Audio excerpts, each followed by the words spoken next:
We're going to try to keep it simple. So let's start.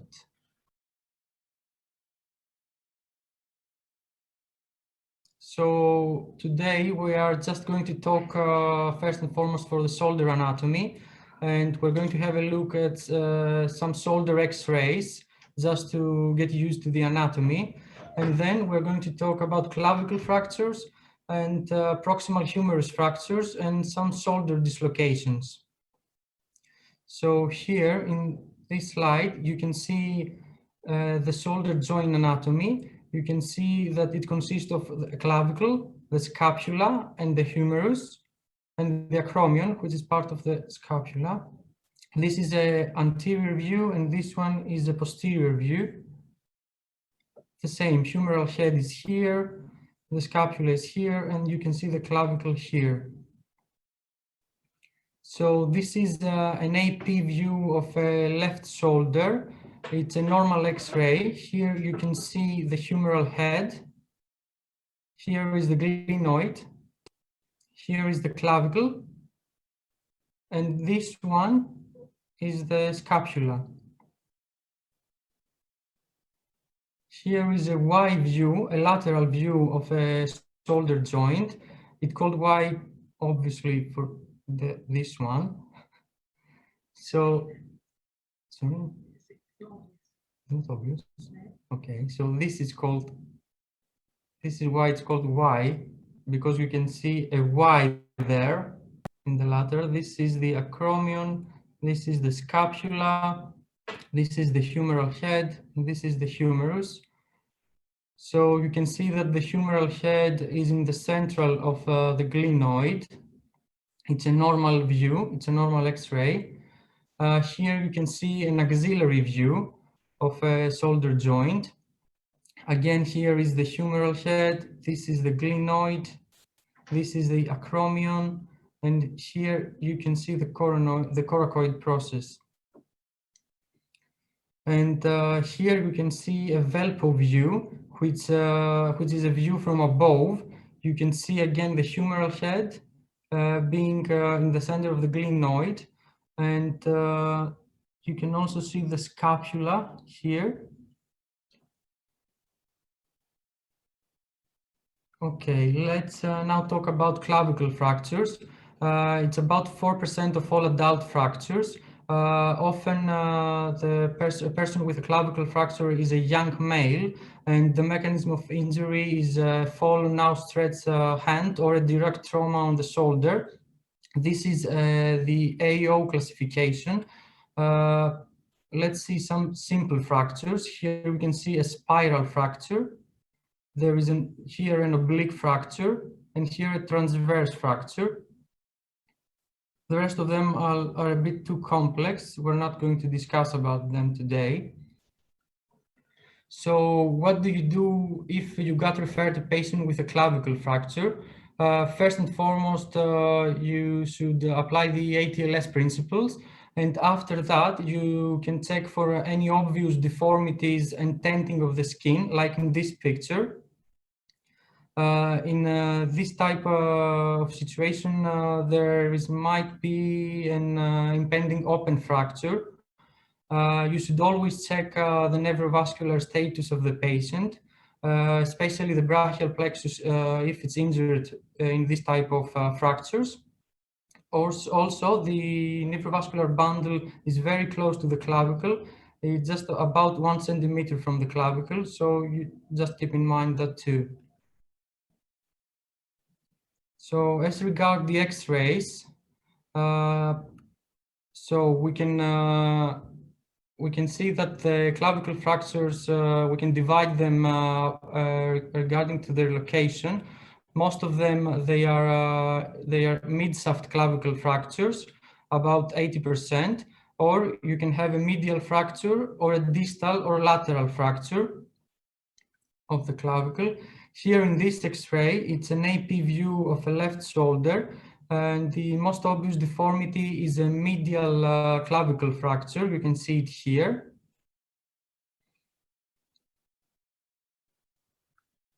This X-ray, again, it's an AP view of a right shoulder, and you can see that here we have a mid-shaft clavicle fracture, which is also angulated. And here you can see a distal clavicle fracture. As regards the management, this can be non-operative or operative. As regards the operative, we treat most of the clavicle fractures are treated non-operatively if they are stable and undisplaced, and if there is a shortening less than 2 centimeters, and obviously there's no neurovascular injury to the patient.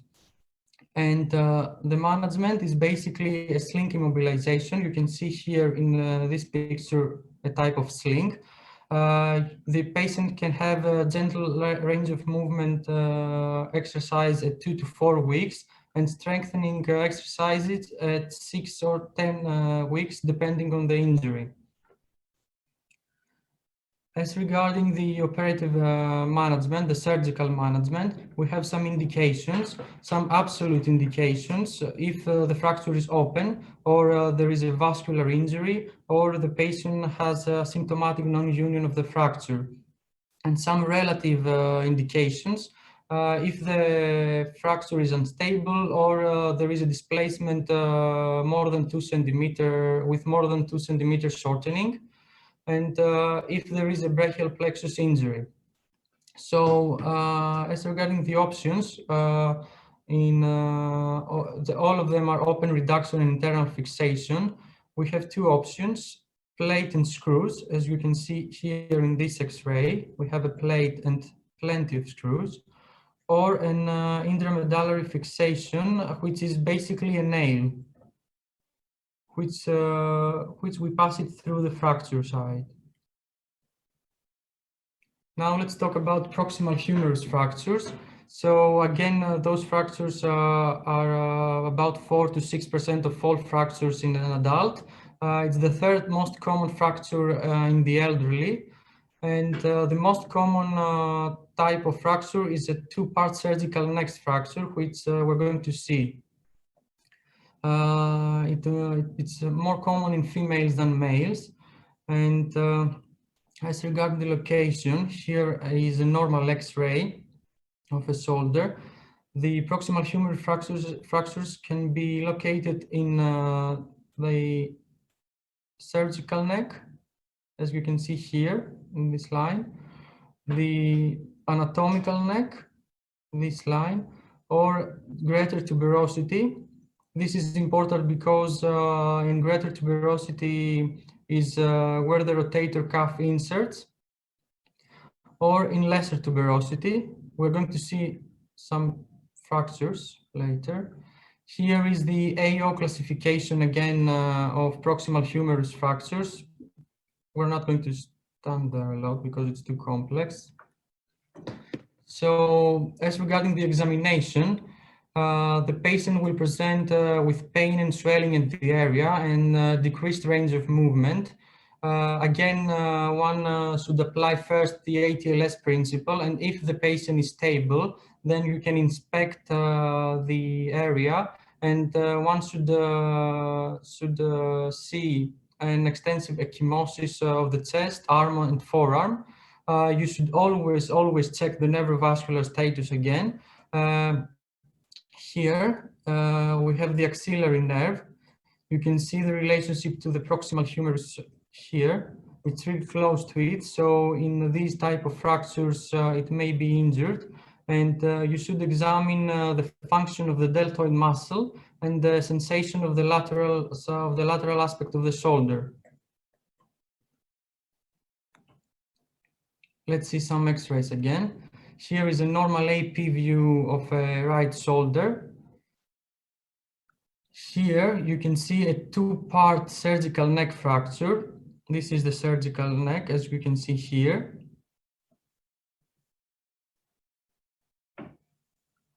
Here we have a 2-part greater tuberosity fracture. You can see that the GT is displaced, which again is important because here is the insertion of the rotator cuff muscles.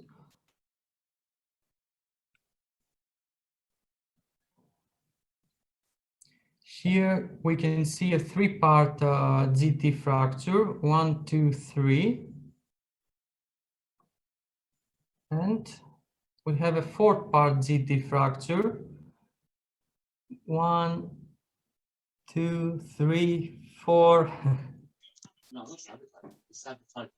This one actually, it's not only fractured, but you can see that the humeral head is also dislocated from the glenoid. Yeah, that's what he would do. I think he's saying that to get us to go on the A's. He could do that. So as regarding the management, again, it's non-operative and operative. The non-operative what I've just said is he broke it. You have a minimally displaced we've got time. I'll let you neck fracture. If the GT is displaced no more than 5 millimeters.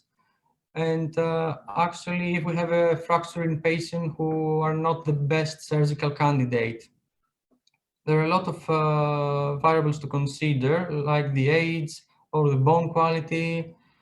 So again, the non-operative management is a collar and cuff immobilization, like here in this picture. It's not the same as a sling immobilization. We prefer collar and cuff because we want to use the gravity. We want to use the gravity so we can keep the fracture in a good alignment, the bones in a good alignment. So basically, we want to immobilize the patient in a collar and cuff for 2 to 3 weeks. Then they can have some gentle range of motion exercise and some resistance exercises at 6 weeks.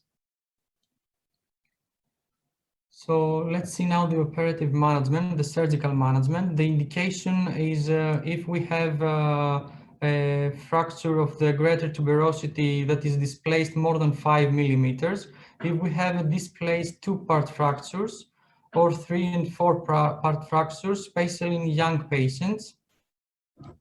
So as regarding our options in the proximal humerus fracture, we have a lot of options.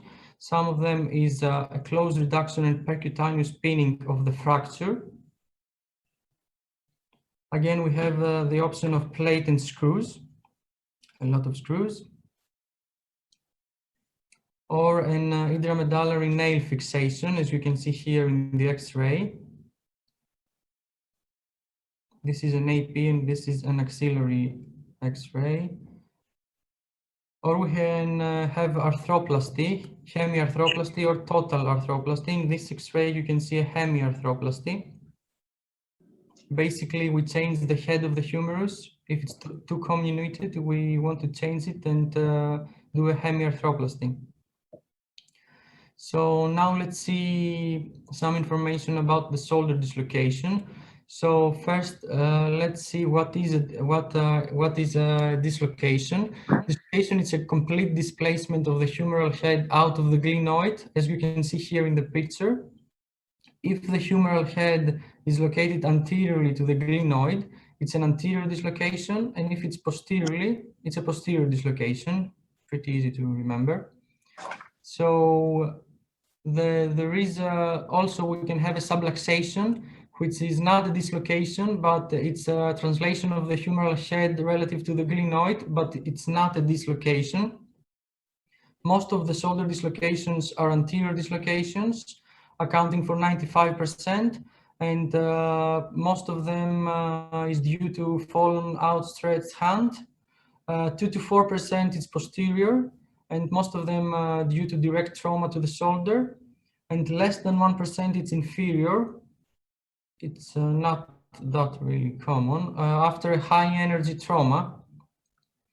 So the patient usually will complain about pain, deformity of the shoulder, immobility, and that they feel the shoulder not stable.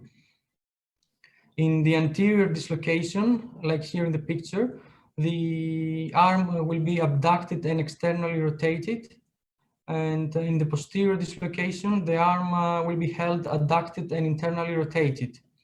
One can also see a squaring of the shoulder.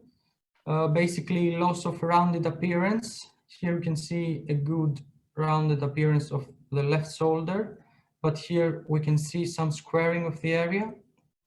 Again, one should always check the neurovascular status. Again, the axillary nerve is the most important and the most common injury. You should check again the function of the deltoid muscle and the lateral shoulder sensation. Also, especially in the elderly, one can have a rotator cuff injury, especially if we have a shoulder dislocation and fracture of the GT. So let's see now some x-rays. Here you can see again which one is the anterior and which one is the posterior dislocation.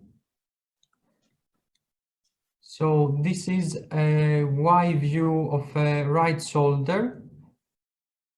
It's a normal view. It's a normal shoulder X-ray. You can see that the humeral head is located in the center of the glenoid.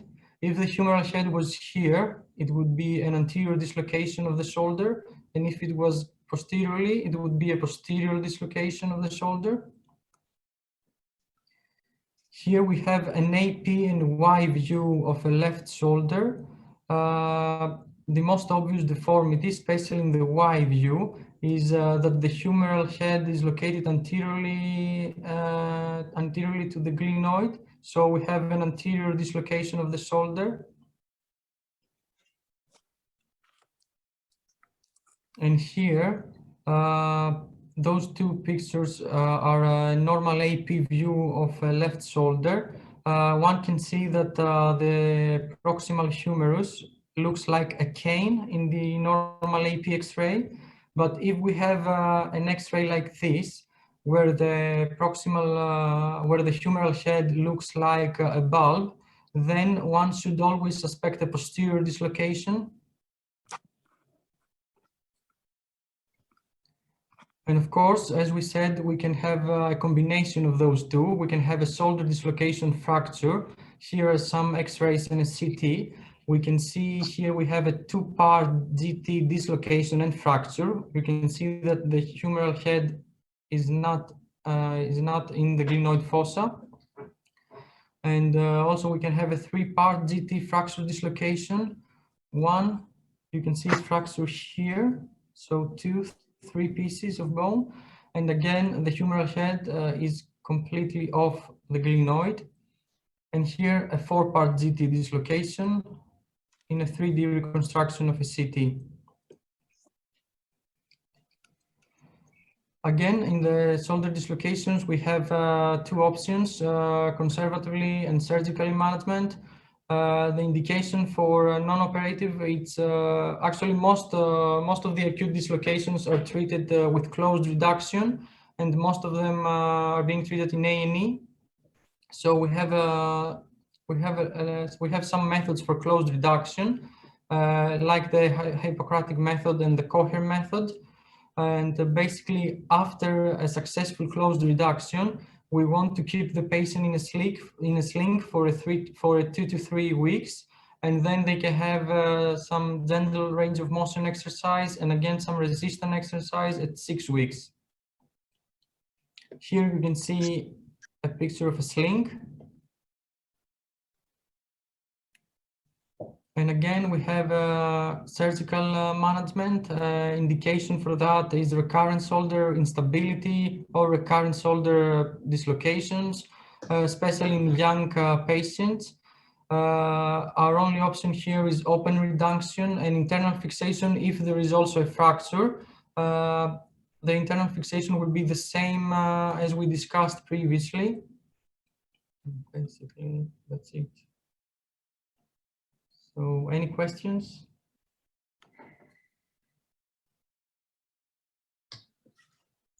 So really nice presentation, so Dimitri. Address a few of the questions which were written on the chat. So can you hear me, Emma? Was how do you do neurovascular status with clavicle fractures? So here, can't see. Mr. Singh is talking. Yeah, that's fine. Carry on, Emma. Just unmute me.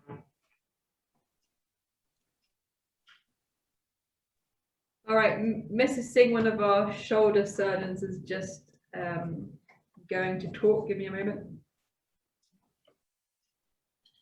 Am I unmuted? No, he's already talking. Just mute everything, get audio so you can hear the feedback.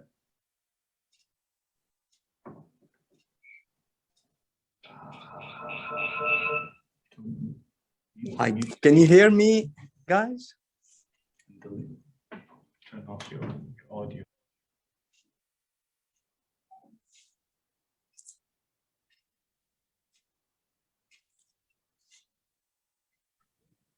Hi, Mrs. Singh, are you there? Yes, I can hear you. Can you hear me now? Yeah, we can hear you now. Thank you. So very nice presentation, really comprehensive and very good X-rays. I think in A&E, if you get AP, Y view, and a modified axillary, you should not forget. Sometimes it's a modified axillary where the patient kind of stands in a way that the radiographer can shoot and get a modified axillary or Valpue view, which is important to rule out a posterior dislocation, because that is the one which gets missed out most of the times, and that is the crucial bit. And I think examination, as Dimitrios said, and you were going to answer about something about the clavicle examination. Carry on. Oh, thanks. So someone asked about how to examine the neurovascular bundle with the clavicle. So just next to the clavicle, there's the brachial plexus. It's the main bunch of nerves which supply the whole arm, going all the way down to the fingers. You would test the power, the movement, the sensation of everywhere along the arm. Specific nerves relate to specific areas of sensation and areas of movement. So by doing the examination, you'll be able to figure out which part of the brachial plexus is injured. To be honest, if you actually identify that there is a nerve injury at your stage, that is more than sufficient. Yeah, absolutely. I think, but at the plexus level, if you're keen to examine, it'll be dermatomes. C5 is around the batch area where the axillary nerve supplies. C6 going down to thumb and the index finger. C7 the middle finger. C8 T1 is the little finger. And if you want to be nerve specific, we will have a full session on nerve examination, but it's again checking the radial nerve, the median nerve, and the ulnar nerve in the hand, and then vascular status, the radial pulse. Yeah, pulses are important. So at the wrist level and capillary refill time. Yeah. So the next question on here was, what's the best x-rays for clavicles?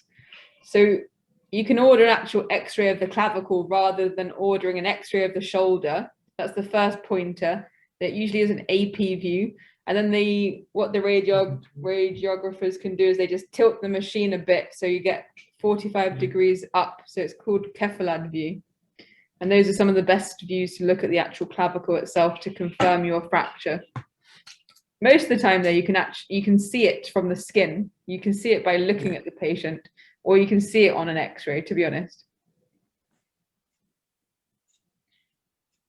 Some people may also notice them from chest X-rays if you're looking outside of the box. Yes, if you've covered that, yeah. So when you are managing clavicle fractures, the next question was, is there any restriction in range of movement initially, or can people have full range of movement? So if they're managed conservatively, we keep someone in a poly sling, which we'll just show you a picture of now.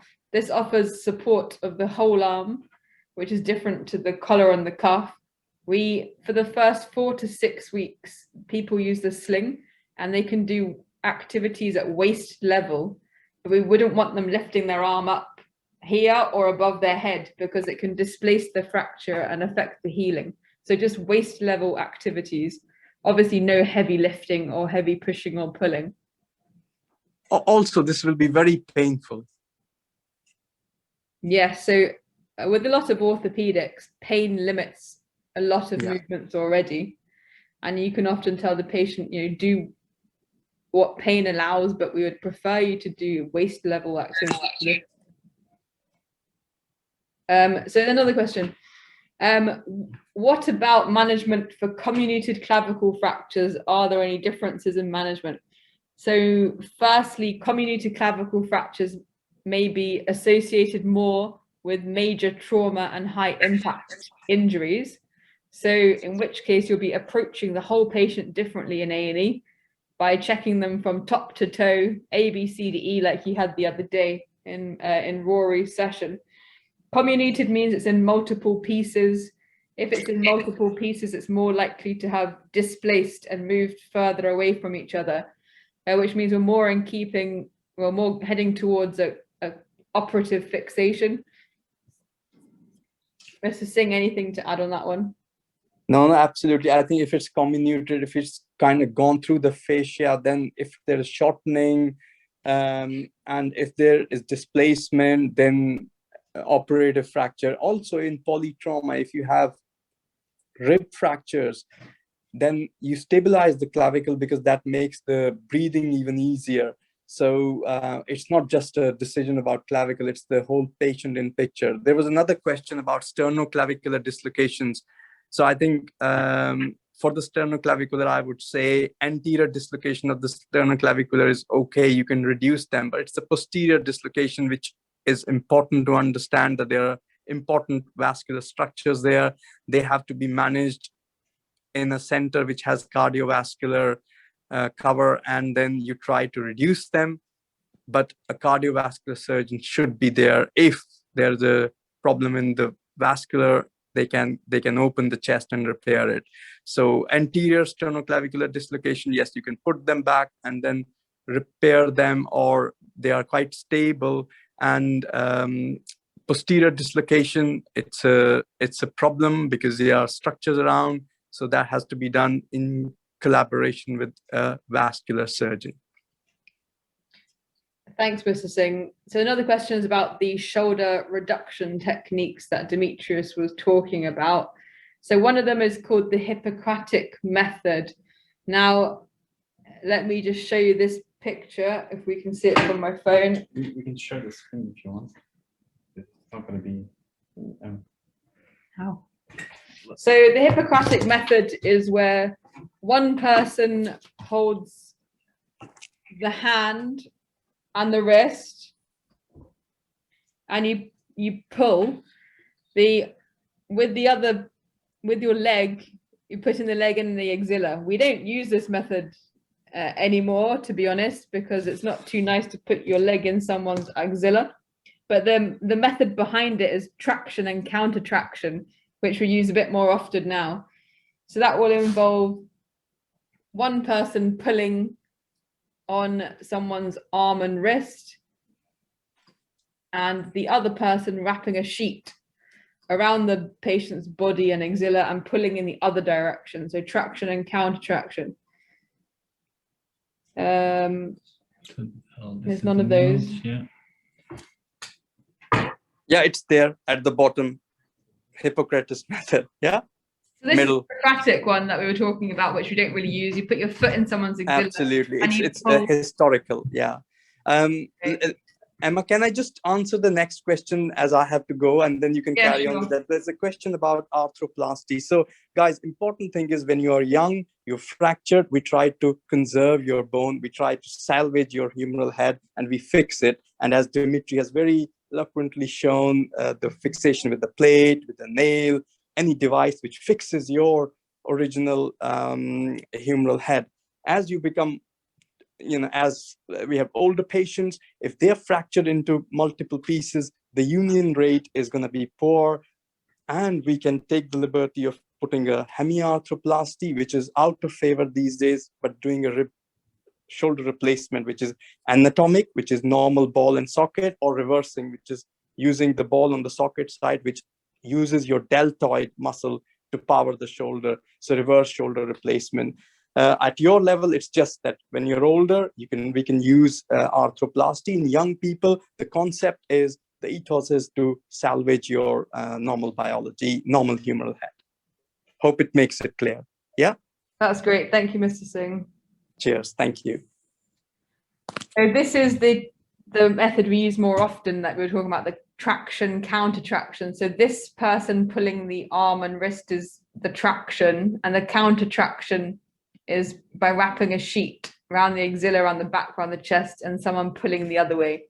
It's usually in A&E or in theatre, and the patient usually has a lot of pain relief and sedation, as you can probably imagine.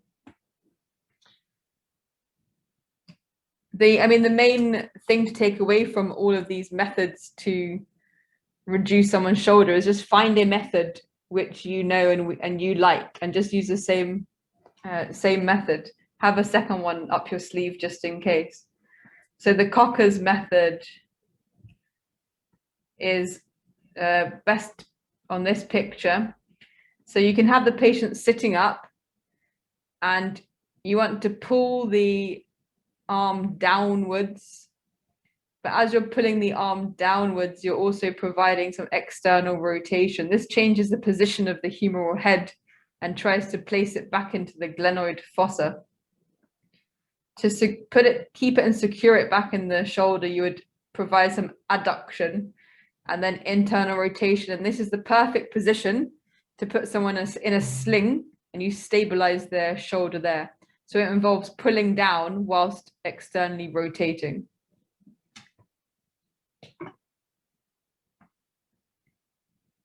Does anyone have any other questions?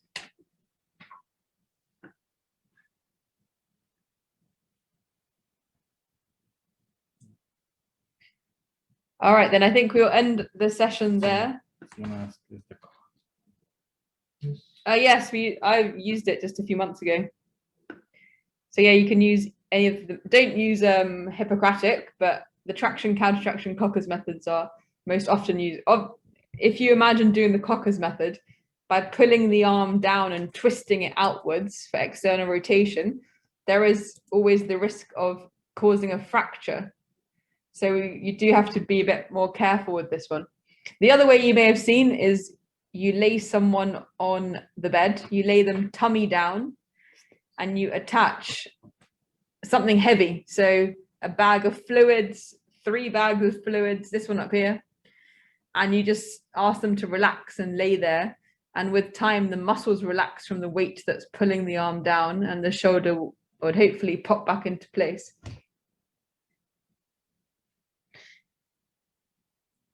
Are there any other questions? So which one is better or used often, traction and counter traction or Cocker's? So I personally would always try traction and counter traction as my first line of management. You do need 2 people to be there, so that's one thing. You might not have a second person. And Cocker's, there's always a slight risk of fracturing as you're externally rotating. But as I said, just choose a method which you're familiar with and confident with. Use that one as your first line. Have a second one up your sleeve just in case the shoulder doesn't go in, so that you can try other things as well. Would you recommend reverse shoulder replacements or use just the normal one? So I think you mean the anatomical one where it just looks like a shoulder. So we use reverse shoulder replacements mainly in the older population when the other structures around the shoulders have been injured. So if someone has a fracture dislocation of the shoulder plus a rotator cuff injury, by putting in a normal shoulder, a normal replacement shoulder, you don't have the stability as you've lost the rotator cuff stability. So you'd be more in keeping with doing a reverse shoulder replacement. But if it's someone younger whose soft tissue surrounding it doesn't have any other injuries, then you would go with the anatomical shoulder. Are there any risk of injuries in these methods? So the risk of injury is causing a fracture and also neurovascular compromise. So the thing with orthopedic examinations, always check the pulses before you do anything, check the sensation and the motor function before you do anything, and check them all again afterwards. You may have trapped a nerve, you may have squashed a blood vessel, but whatever has happened, I mean, hopefully it doesn't happen, but whatever it does, you need to identify it and act upon it.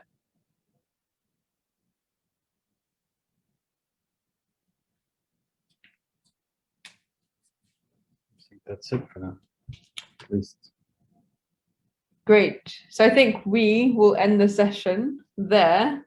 Thank you very much, Dimitrios, for your great presentation with clavicle and proximal humerus fractures. We'll be back again on Tuesday and we have elbow Yeah. fracture management, and then Thursday we have hand injuries, fractures and soft tissue. So it's the same Zoom link as always. It's going to reduce the number of emails you get and number of links you got to save. So same email, keep it safe. As we said earlier, please join all of our Instagram, Twitter, YouTube. Yeah, we'll try to post as soon as we can. Both videos, or all of the videos from the previous sessions, are being edited right now. We shouldn't take too long, and that way it allows everyone to just look back and revise. Thank you very much. See you on Tuesday. Thank you. Thank you.